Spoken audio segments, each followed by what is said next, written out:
The results are in, and you have decided that this week I will defend the New Age. Just kidding.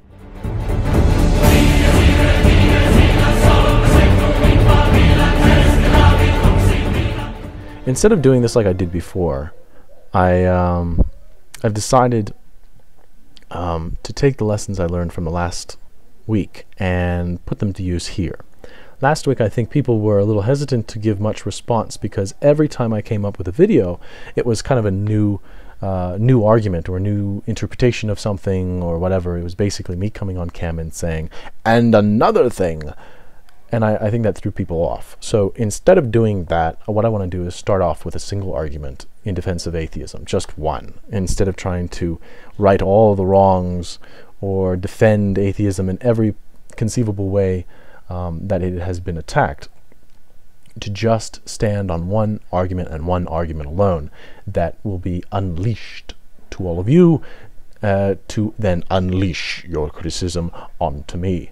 And that way we can get a little bit more response from everyone. And yes, I didn't have a cute little video before this one. I'm sorry. I had some thoughts in mind, but they all basically surrounded the story of someone losing their faith, and there were scenes of like dropping a Bible and saying things like, "Now I had taken my first steps into a larger world," and it was quirky, so I just didn't go through with it, and probably I should have. But anyway, here's the argument, because this is what people are most interested in anyway. And the argument in digest form: 1, religious experiences that people have can be induced in a laboratory. 2nd, logic cannot justify God, and so therefore we have no reason to believe in God. And so I'm defending atheism on the basis that we have no reason to believe in God. God might exist, but until we have reason to believe, atheism is justified. The first one that I want to unpack is actually that second point, that logic cannot justify God, because you think, what, Jonathan, isn't that what you try to do? Simply, logic is going to validate the belief of something through a lawful means. That's how it's objective. You can follow along in a logical discourse and a logical string of inferences and arrive at the same conclusion for yourself without actually ever asking the person or being taught what the person knew or any of this business. If you start with the same terms, you would arrive at the same conclusion they did. And that's how logic gains its validity. But God, in his omnipotence, would precede lawfulness. That's what makes him omnipotent. Or is at least, if we don't want to say precede, because that implies a kind of temporal quality, we could say is non-contingent. God is non-contingent on lawfulness. Thus, he is omnipotent. Because he's non-contingent on lawfulness, ascertaining the notion of God or justifying the notion of God in logic may be impossible.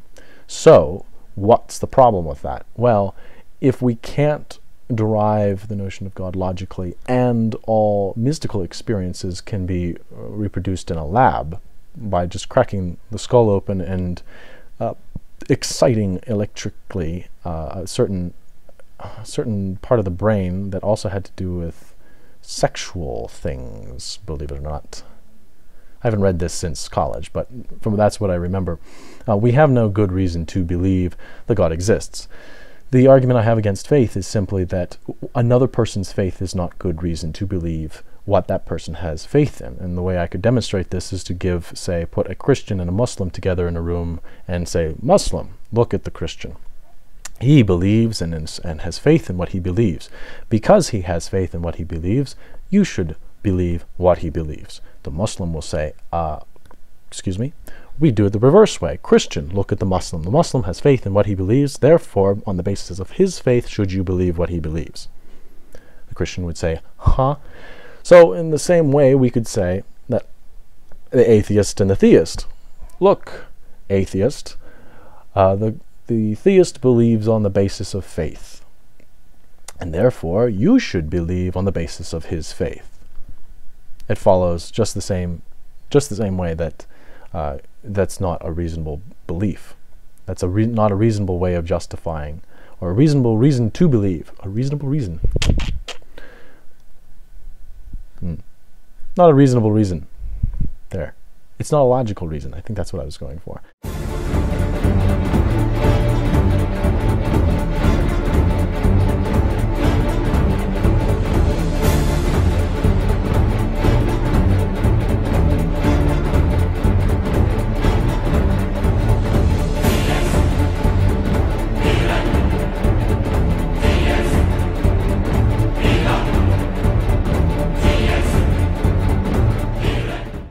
Fantastic. There it is. That's it. That's all I want to do. So now you know I'm not going to say another word in defense of atheism, and so it's completely up to you as to what future videos I make. Of course, James will be making a response, hopefully, and that will probably be the thrust of activity on my side, but I will do my best to respond to other people as well. And I would encourage video responses because I despise comments.